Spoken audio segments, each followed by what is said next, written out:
Paus Fransiskus mengumumkan bahwa Beato Carlo Acutis dan Beato Pier Giorgio Frassati, dua orang muda Katolik yang dicintai karena iman mereka yang hidup dan kesaksian mereka terhadap kekudusan, akan dikanonisasi selama 2 perayaan Yubelium Remaja Katolik yang didedikasikan untuk kaum muda. Pengumuman ini disampaikan pada hari Rabu 20 November 2024 di akhir audiensi umum mingguan Paus di lapangan Santo Petrus, Vatikan, saat Paus Fransiskus merayakan Hari Anak Sedunia.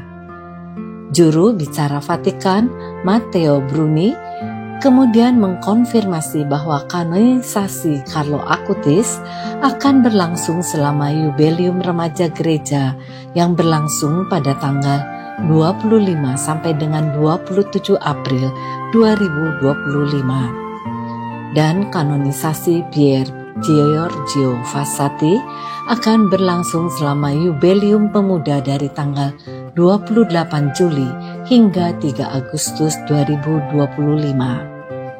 Menurut Keuskupan Assisi, misa kanonisasi Acutis diperkirakan akan berlangsung pada hari Minggu 27 April tahun 2025 pukul 10.30 waktu setempat di lapangan Santo Petrus.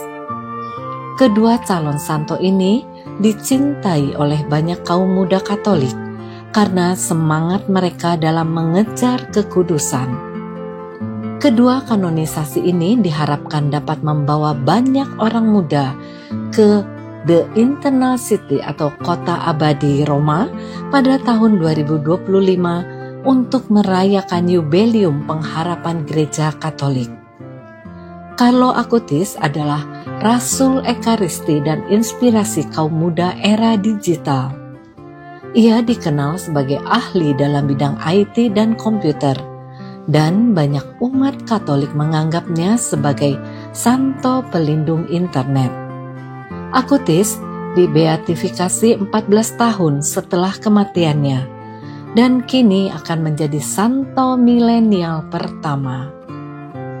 Carlo Acutis, seorang remaja biasa yang hidup di zaman modern, menjadi luar biasa karena cintanya kepada Tuhan dan semangatnya untuk menyebarkan iman.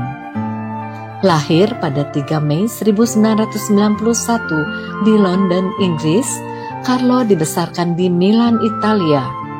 Sejak kecil ia menunjukkan kecintaan yang mendalam kepada Yesus, khususnya dalam Ekaristi Kudus yang ia sebut sebagai jalan tol menuju surga. Carlo memiliki kehidupan yang tidak jauh berbeda dari remaja lainnya. Dia menikmati bermain sepak bola, bersosialisasi dengan teman-temannya, dan sangat ahli dalam teknologi komputer. Namun, di balik kehidupan sehari-harinya, Carlo memiliki iman yang luar biasa. Dia menghadiri misa harian, menghabiskan waktu untuk adorasi ekaristi, dan berdoa rosario setiap hari. Cinta Carlo kepada ekaristi mendorongnya untuk membuat proyek luar biasa di usia yang sangat muda. Dengan bakatnya dalam komputer, ia merancang sebuah situs web yang mendokumentasikan mukjizat-mukjizat ekaristi dari seluruh dunia.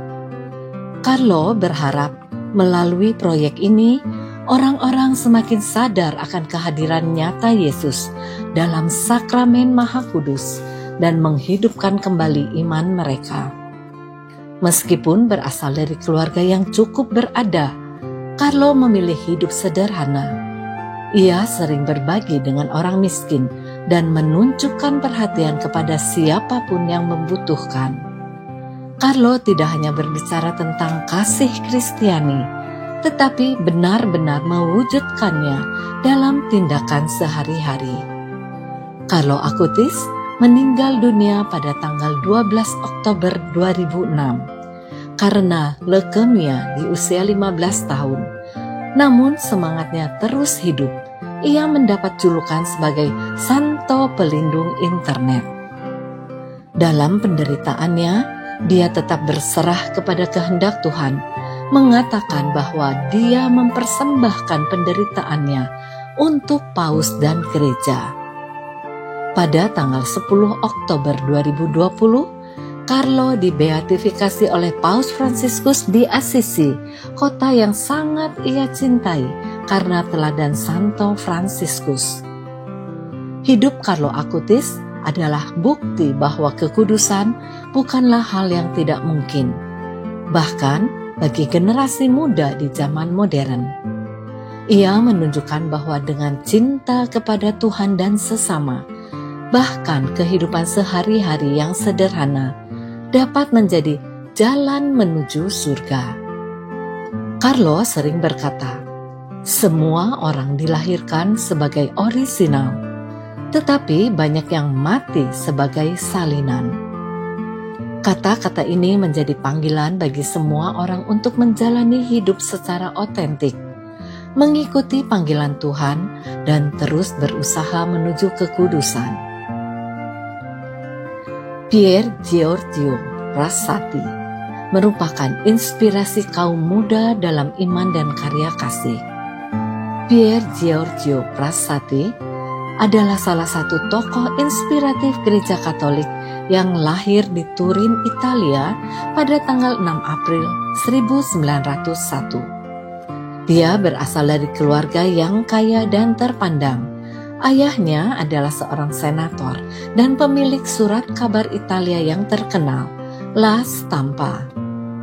Namun, di tengah kehidupan yang nyaman, Pier Giorgio memilih untuk menjalani hidup sederhana yang penuh dedikasi pada iman dan pelayanan kepada sesama. Sejak muda, Pier Giorgio memiliki hati yang berbela rasa kepada kaum miskin. Ia sering terlihat membawa makanan, pakaian, atau obat-obatan untuk orang-orang yang membutuhkan. Bahkan ketika itu berarti dia harus memberikan apa yang seharusnya menjadi miliknya. Ketika ditanya mengapa ia begitu gigih membantu orang lain, ia hanya menjawab dengan senyuman dan berkata bahwa dia melihat wajah Kristus dalam diri setiap orang yang menderita. Selain cintanya pada pelayanan, Pier Giorgio juga dikenal karena semangatnya terhadap alam dan olahraga. Dia gemar mendaki gunung, di mana ia merasa dapat lebih dekat dengan Tuhan. Sebuah ungkapannya yang terkenal, Verso el Alto atau menuju puncak, menjadi simbol dari perjuangannya untuk hidup kudus dan menginspirasi banyak orang untuk mencapai puncak iman dalam kehidupan sehari-hari. Ia mendedikasikan sebagian besar waktu luangnya untuk mengurus orang miskin, tunawisma, dan orang sakit. Ia juga mengurus para prajurit yang didemobilisasi yang kembali dari Perang Dunia Pertama. Pada usia 19 tahun, ia bergabung dengan Serikat Saint Vincentius de Paul untuk membantu mereka yang membutuhkan. Pada usia 21 tahun, dia bergabung menjadi anggota Ordo Dominikan ketiga atau kelompok awam Dominikan dan terlibat dalam berbagai organisasi Katolik seperti Aksi Katolik dan organisasi sosial Conferenza di San Vincenzo de Pauli. Dalam kesibukan kuliahnya sebagai mahasiswa teknik, dia tetap menyediakan waktu untuk misa harian, doa rosario, dan adorasi ekaristi. Pier Giorgio meninggal dunia pada usia muda, yaitu 24 tahun, akibat polio yang diduga ia dapatkan dari orang-orang miskin yang dilayaninya. Meski hidupnya singkat, warisan iman, kasih, dan semangatnya tetap hidup. Pada tanggal 20 Mei 1990, Paus Yohanes Paulus II menyatakan Pier Giorgio sebagai seorang beato atau yang diberkati dan menyebutnya sebagai pria 8 sabda bahagia karena hidupnya mencerminkan kesempurnaan Injil. Pier Giorgio Frassati dihormati sebagai pelindung kaum muda, para pendaki, dan pekerja amal. Hidupnya mengajarkan bahwa kekudusan tidak hanya dicapai melalui doa, tetapi juga dengan tindakan nyata untuk mencintai Tuhan dalam melayani sesama. Ia dicintai oleh banyak orang saat ini karena kesaksiannya yang antusias tentang kekudusan yang mencapai puncak.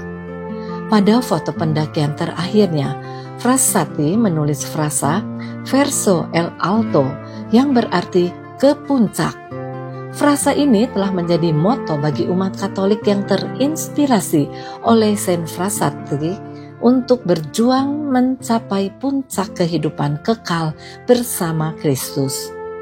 Verso el alto, seruan Pier Giorgio tetap menginspirasi umat Kristiani untuk terus mendaki menuju puncak kesucian. Verso el alto adalah frasa dalam bahasa Italia yang berarti ke puncak atau menuju puncak.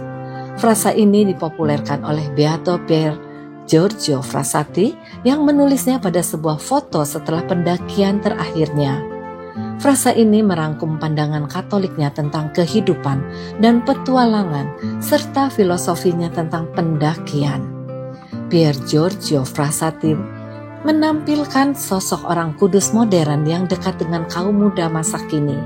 Seperti kebanyakan pemuda seusianya, ia menikmati hidup, punya banyak sahabat dan bercita-cita ingin menikah suatu hari nanti.